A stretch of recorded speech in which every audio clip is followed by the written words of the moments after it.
You're listening to the Quint's podcast.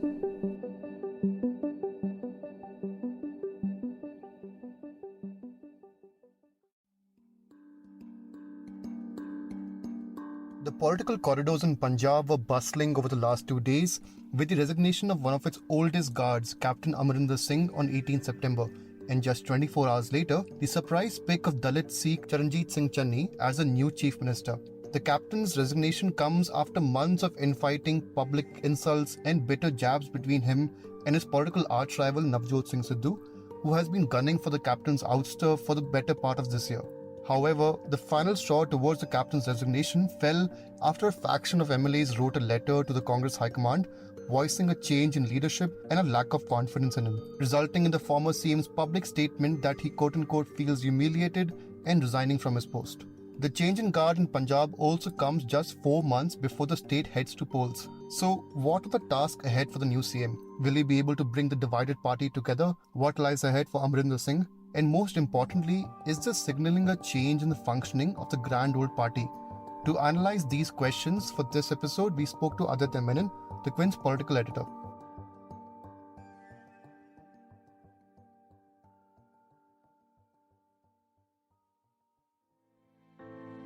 You're tuned in to The Big Story, the podcast where we dissect the headline making news for you, and I'm your host, Himmat.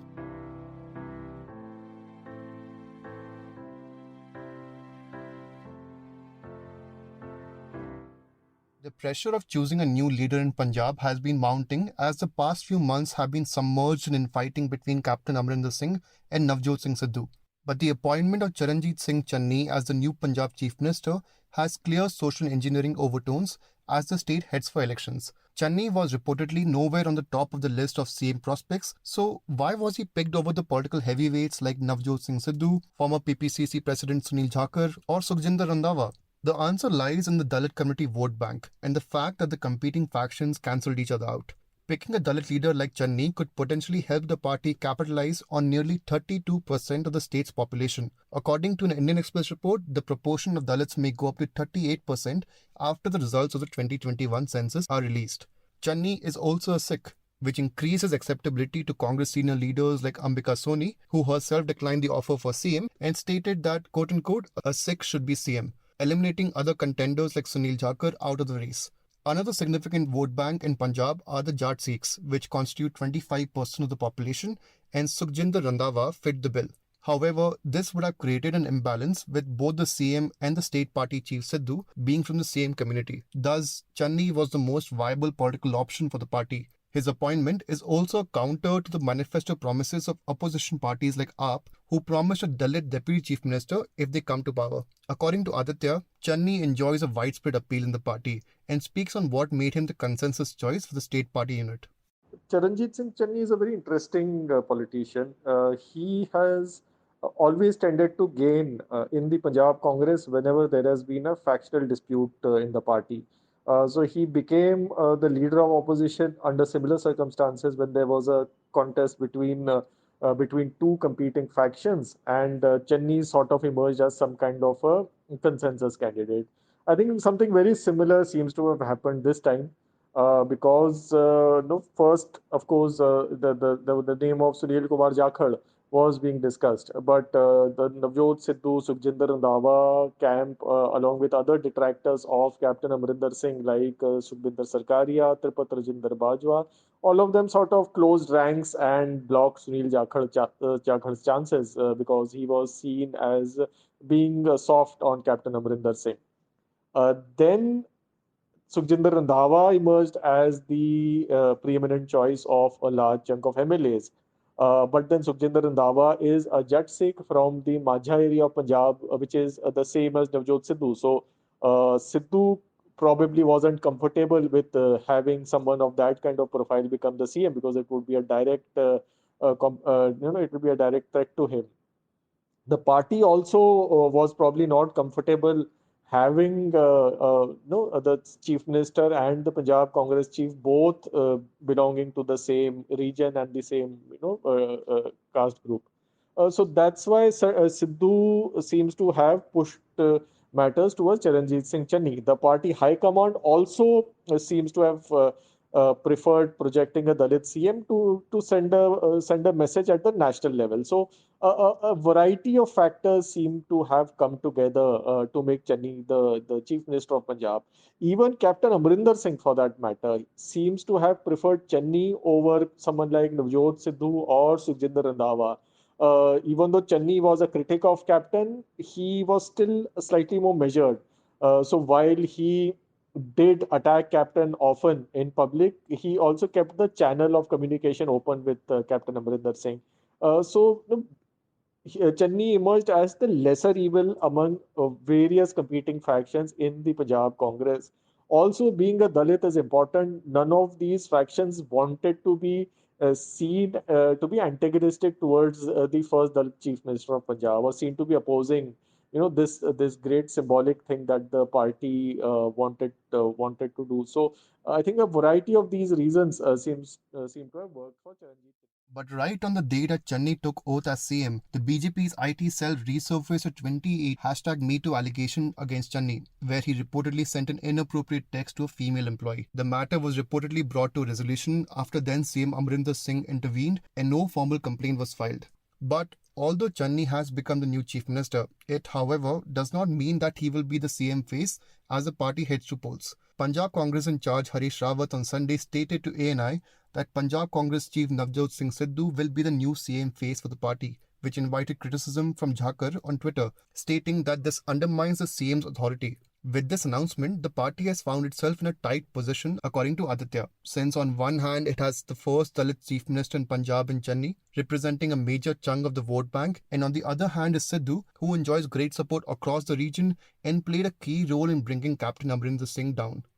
So Harish Rawat's statement isn't actually very clear. He said that the Congress president will decide who the chief minister would be, and that the elections will be fought under the leadership of the Punjab Congress chief, who is also very popular.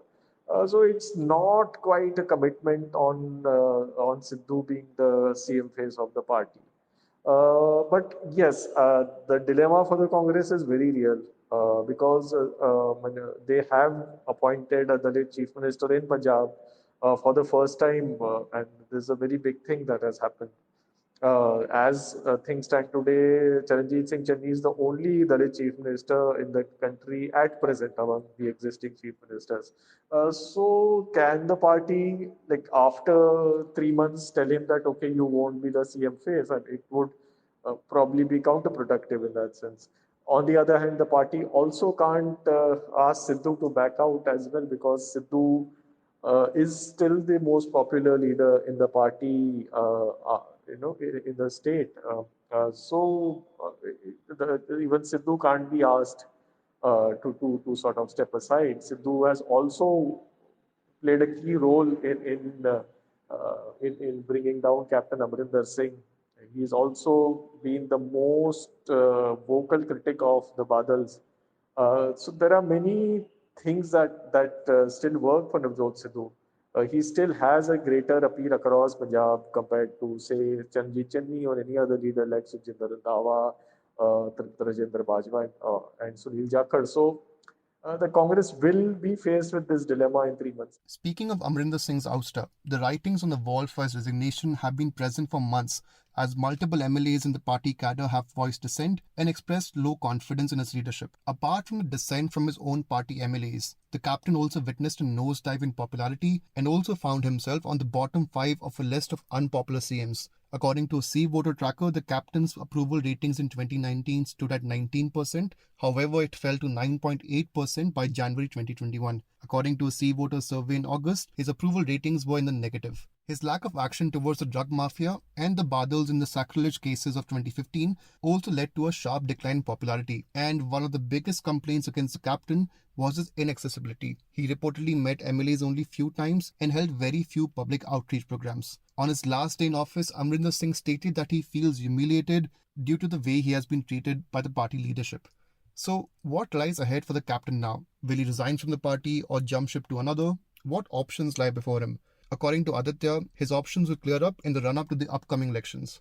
Had someone like Navjot Sidhu being made the chief minister, Captain Amarinder Singh would have probably left the party.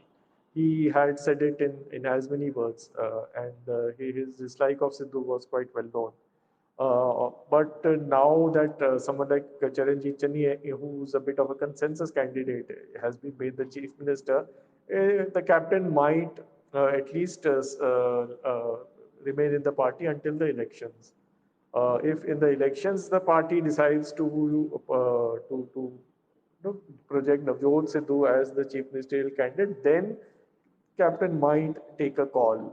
By that time, captain might also believe that the resentment against him would have reduced or transferred to his successor, and then his options might just increase in terms of where he could go. Otherwise, the other problem for captain is which party would take him.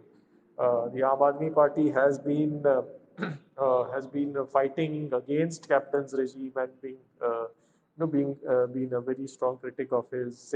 The same goes for Badals, who are his arch rivals.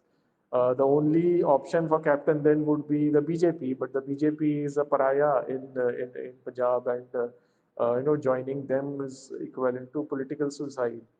The outside chance for captain would have been to become the Trinamool Congress's face in the state, as the party is anyway trying to expand in a large number of states across the country.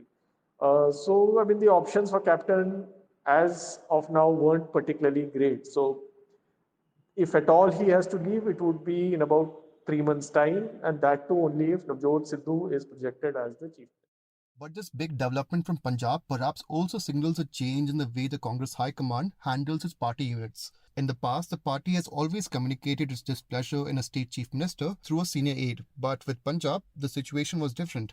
In the past few months, the leadership has invited MLAs to write letters of dissent against the sitting chief minister and resolve incumbency issues. Picking a Dalit Sikh leader also showcases that the party is listening to its support base and senior party leaders. However, Aditya believes that even though the Punjab issue may have been visibly put to rest, the Congress High Command faces the uphill task of bringing a divided party together just a few months before elections. In some ways, Sidhu has succeeded.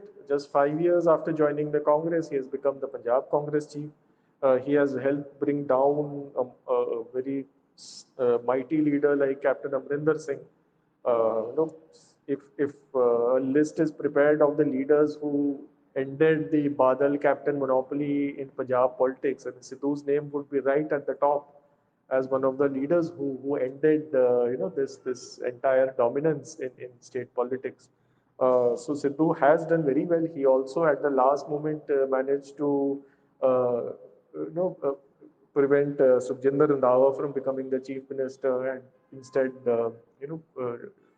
brought Charanjit Singh Channi's name. So Sidhu has proven to be a successful politician in some ways.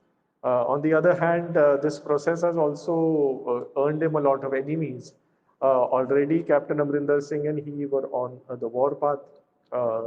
Now, towards the end, Sukhjinder Randhawa, who and his entire caucus in the Congress known as the Majha Express, which includes Tapat Rajinder Bajwa and Sukhvinder Sarkaria, they might also now turn against Sidhu because of the manner in which he scuttled Randhawa's chances.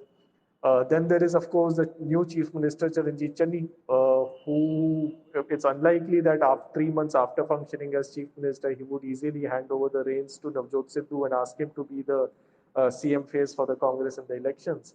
So Sidhu has earned a lot of enemies in the past few months. Sunil Jakhad is another one who might harbor a grudge against Navjot Sidhu.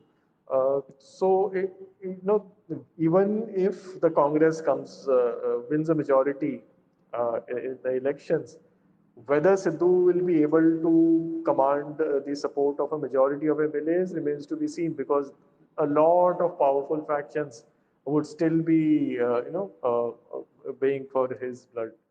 Amarinder Singh has publicly stated that he will voice opposition if Sindhu is chosen as the CM face for the party in Punjab. And with just 4 months left for the polls to begin, the political infighting may spark again. So stay tuned to the big story and the Quint. If you like listening to this episode, please subscribe to The Big Story for episodic updates. We're available on Apple, Google Podcasts, Spotify, JioSaavn, and most of the other popular podcast streaming platforms. For other podcasts, please log on to the Quint website, and for any feedback, please shoot an email to podcast@thequint.com.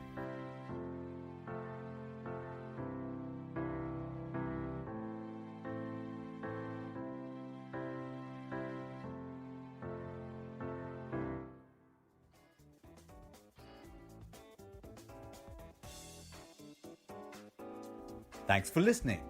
Log on to the Quint's website and check out our other podcasts.